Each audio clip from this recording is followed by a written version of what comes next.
Pemerintahan Presiden Prabowo Subianto baru saja meluncurkan sekolah rakyat. Ini sekolah untuk anak-anak dari keluarga yang kurang beruntung. Bagi saya ini sebuah inisiatif mulia untuk generasi emas, untuk masa depan Indonesia yang lebih baik. Tapi yang lebih cepat dari program ini bukan anak sekolahnya, tapi siapa? Para media. Media bukan cepat meliput, bukan cepat membuat investigasi, tapi cepat mengajukan proposal. Wah, serius. Nilainya katanya miliaran rupiah. Jadi bahkan katanya lebih besar dari penyerapan anggaran kementerian. Mereka, media-media ini berlomba bikin paket sosialisasi lengkap dengan infografik, iklan layanan masyarakat, video sinematik memakai drone, dan tentu saja pilihan angle yang manusiawi yang katanya bisa dijual mahal. Saya tidak tahu harus tertawa atau menangis. Nah, mungkin tertawa dulu ya, baru nanti menangis setelah sadar bahwa media-media di Indonesia makin hari makin mirip biru iklan yang cari proyek di lembaga pemerintah ketimbang pengawas kekuasaan. Pertanyaannya sederhana, apakah ini pantas dilakukan oleh media? Kita bahas setelah ini.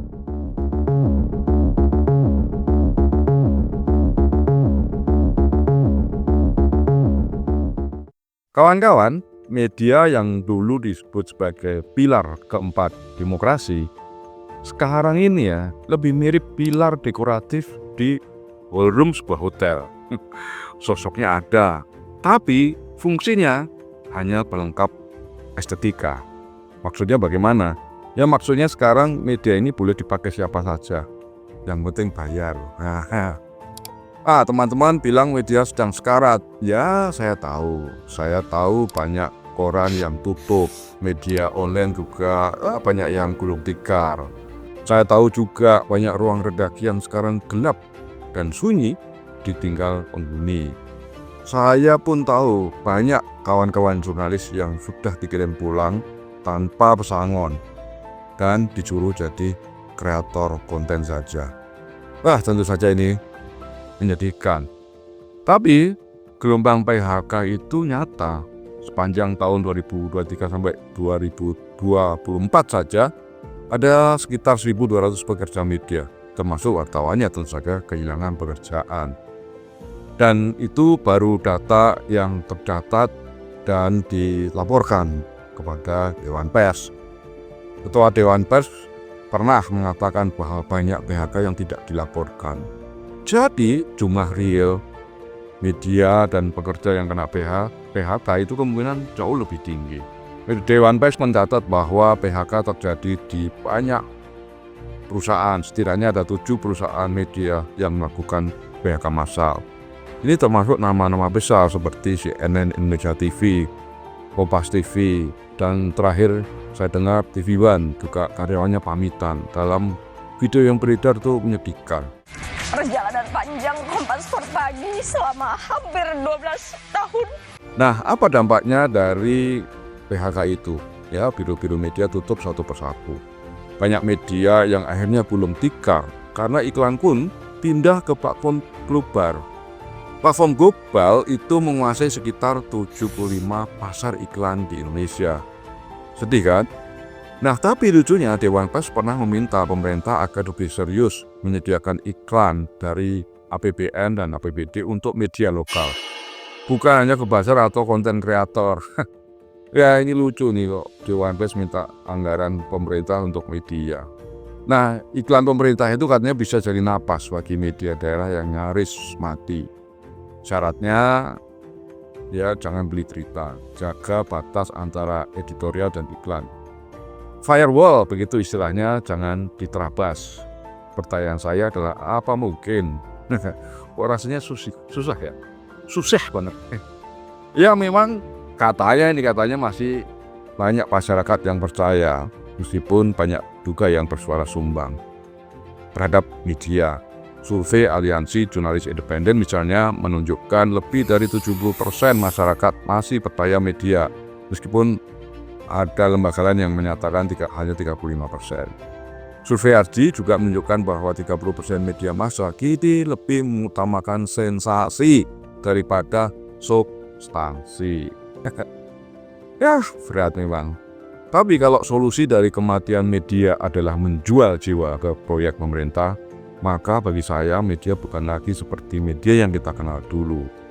Media di zaman sekarang lebih mirip presentasi PowerPoint buatan agensi atau biro iklan yang pakai baju idealisme. Dan sementara itu, sebetulnya ada satu fakta lain yang menarik yang mungkin luput dari radar Dewan Pers atau orang-orang media sendiri. Apa itu? Ya sekarang ini warganet tidak lagi menyebut nama media atau memanggil wartawan. Yang dipanggil bukan Kompas, bukan Tempo, bukan Republika, Media Indonesia, Metro TV. Sekarang ya kalau publik mau mengangkat kasus yang mereka rasa tidak pernah tersentuh media, mereka menyebut beberapa nama. Siapa yang disebut? Ada Deddy Corbuzier, ada Ferry Irwandi, atau Densu. Wah ya, Denny Sumargo, ini podcaster ya, yang populer. Dia juga disebut sebagai influencer, mantan pemain basket nasional. Dia bukan wartawan, bukan editor, bukan pemegang kartu pes. Warga menyebut nama Densu sebagai harapan terakhir. Kalau ada masalah nih misalnya, warganet langsung teriak, udah laporin Densu aja. Pertanyaannya, kenapa? Ada apa dengan Densu? Dan kenapa kita masih bertanya, kenapa media kehilangan kepercayaan dari publik? Menurut saya ya karena setiap pagi ketika menjalankan rutinitas sehari-harinya, zaman sekarang orang itu buka handphone sambil nyeruput kopi di tangan ya.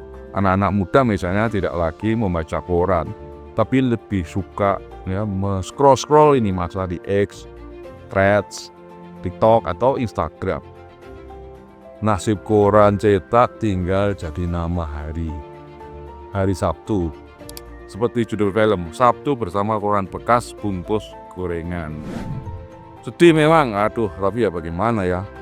Karena ritual pagi saya pun sekarang ini sudah berubah. Ya seperti orang-orang itu.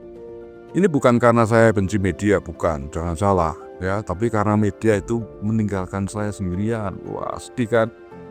Ya, kenapa ya? Karena kalau saya mencoba buka handphone ya, ingin cari berita gitu ya, baru 1-2 paragraf, tiba-tiba nongol, muncul iklan pinjol, muncul pop-up game online. Waduh, jadi saya tidak sedang baca berita, tapi saya malah diserbu konten yang tidak pernah saya inginkan dan saya harapkan.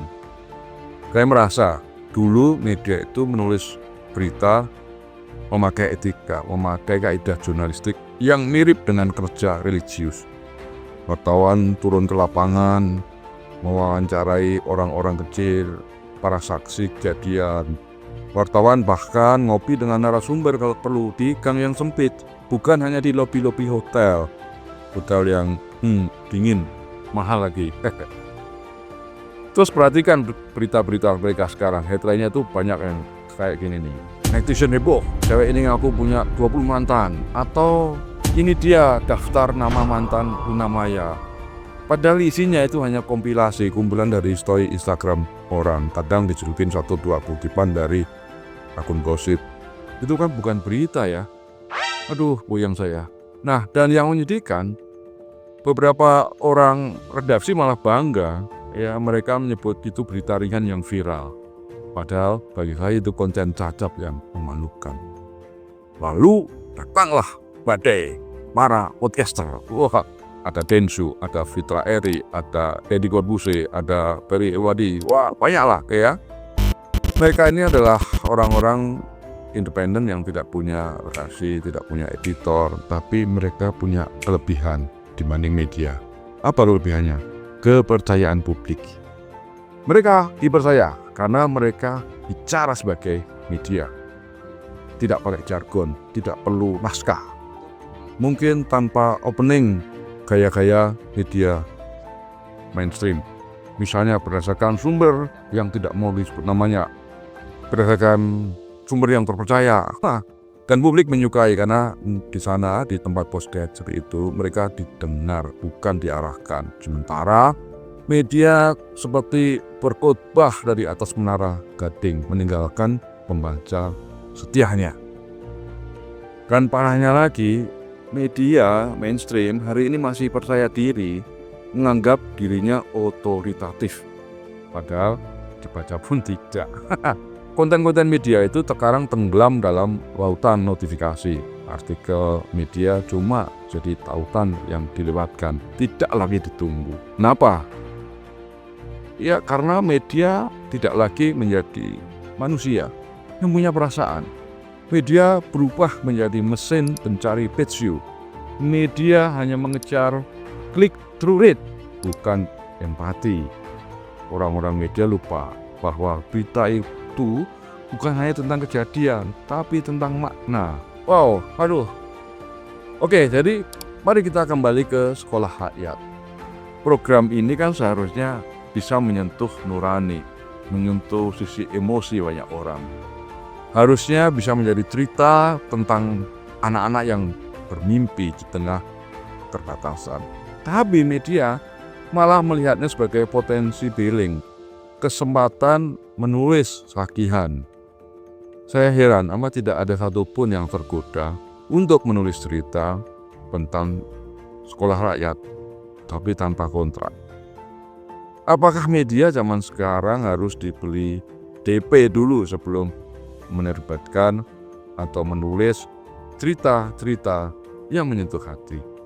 Jadi, wahai para pekerja media, izinkan saya bertanya, kapan terakhir menulis untuk nurani? Bukan untuk mengejar deadline dari sponsor.